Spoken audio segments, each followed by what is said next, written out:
C'est une semaine trop longue de quelques secondes pour l'OM. Paris, Milan, Lens, 3 gros matchs en 8 jours et sur le fil le mental qui flanche. Pas une excuse mais sûrement un début d'explication. C'est notre métier d'enchaîner les matchs tous les 3 jours. C'est pas plus difficile pour moi qu'un match par semaine. Au contraire, je préfère enchaîner les matchs. Certainement qu'il manquait un petit quelque chose, ce qu'on avait certainement mercredi et qu'on avait un peu moins ce soir. Sans doute un soupçon de fraîcheur pour tenir face à un adversaire courageux des éléments naturels. Ah, si les Marseillais étaient passés dans le vestiaire lensois, ils les auraient vus, ces consignes pour les faire déjouer. Combiné pressing haut, occupation du camp adverse et sens aigu du collectif.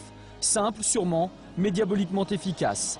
D'entrée, l'OM souffre dans ses couloirs. À Calais centre, Maoulida frappe, Mandanda détourne. 3 jours après Milan, Deschamps a fait tourner. Lucho, Heinze, Bonnard et Brandao sont sur le banc. 4 changements, la plus importante rotation de l'entraîneur marseillais après un match européen cette saison. Conséquence ou coïncidence, l'OM met plus de 20 minutes à entrer dans le match et vient souvent échouer sur le sérieux défensif lensois. Le Racing, lui, continue de répéter ses gammes, récupération, projection rapide vers l'avant et disponibilité. Roudet, appliqué, inspiré, sert monnaie paquet. Le tir du jeune lensois est détourné par Diawara. Passé l'apathie, l'OM finit bien la première période, sans pour autant cadrer le moindre ballon. Deschamps sur son banc trépigne, s'agace parfois du rendement de certains joueurs, mais il ne regrette pas ses choix. J'ai fait ces choix après avoir fait mon analyse, savoir si ça aurait pu être différent, oui peut-être, mais bon, mieux, pire, je sais pas, je pourrais pas répondre.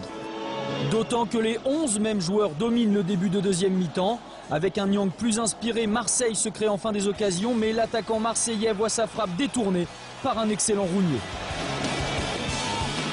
Le visage olympien se déride encore un peu avec les entrées de Lucho, Ben Arfa et Brandao.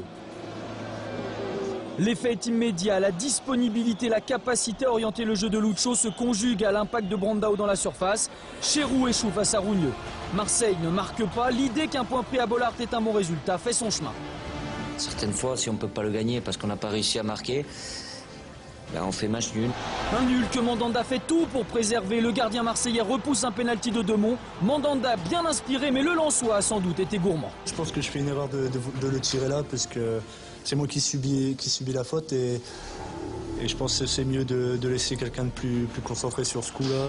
Loin d'être abattu, les Lensois se prennent à rêver. 30 secondes à jouer. Dernier coup franc. Eduardo passe devant Hilton et voilà qu'un remplaçant incertain pour le match adresse un pied de nez à l'OM.